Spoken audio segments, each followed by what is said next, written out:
Hoje eu voltei para falar sobre mais um livro do Clube da Rádio, o livro do mês de junho. Eu estou falando de O Imitador de Homens, do Walter Tevis.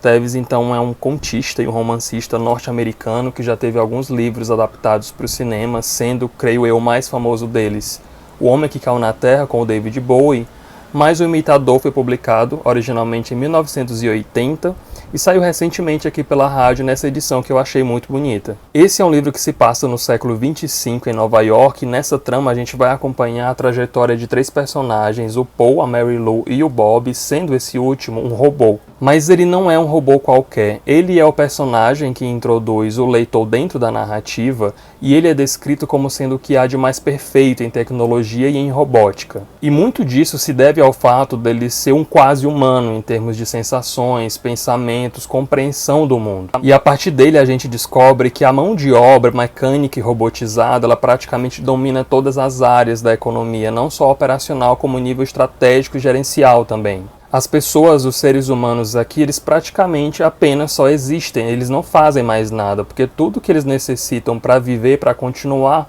perpetuando a espécie, a robótica fornece para eles. Mas aos poucos também a gente vai percebendo que existe algo de muito estranho nessa mecânica, nessa dinâmica de vida e nessa filosofia também de existência. Esses humanos levam uma vida bastante asséptica, muito isolada e praticamente não existe nenhuma interação social entre eles. Há desde muito cedo uma certa estimulação para que as pessoas precisem o mínimo possível um do outro e, em contrapartida, existe uma espécie de respeito e veneração pela privacidade e pelo isolamento. Até mesmo como uma simples troca de olhares ou sorrisos na rua é tido como motivo de repreensão. Nessa época, curiosamente, não se existe mais a prática ou o hábito da leitura. Na verdade, ler é um ato que é extinto, ninguém nem conhece esse termo. Porque ler é tido aqui como um ato extremamente íntimo e muito prejudicial para a manutenção daquele sistema que controla e regulamenta essa sociedade. Então existe nessas páginas uma crítica muito pertinente aos meios de produção, à religião, aos vínculos que se formam, como que eles se mantêm,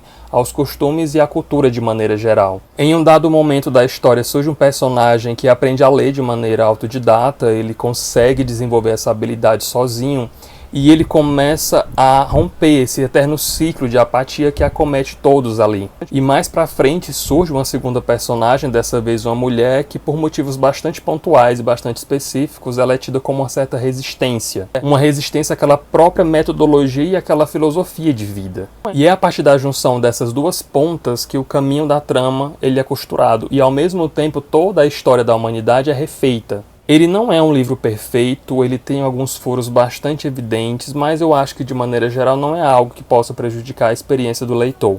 Ele é um livro bastante ágil, muito envolvente, você lê com muita tranquilidade e ele promove sim umas reflexões bem interessantes. Existe uma ponte, um diálogo muito evidente também com os nossos dias atuais. É possível a gente se identificar em muita coisa que acontece ali e em muitas pessoas que surgem dentro daquela trama.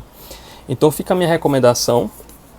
O Imitador de Homens, do Walter Tevis. Muito obrigado pela rádio por ter enviado. Se você já leu essa obra ou outras do autor, me deixe nos comentários a tua opinião. Vamos continuar conversando e debatendo esse assunto lá embaixo. As redes sociais estão lá no box da descrição. Faz algum comentário extra caso você queira. Obrigado por ter assistido e até mais.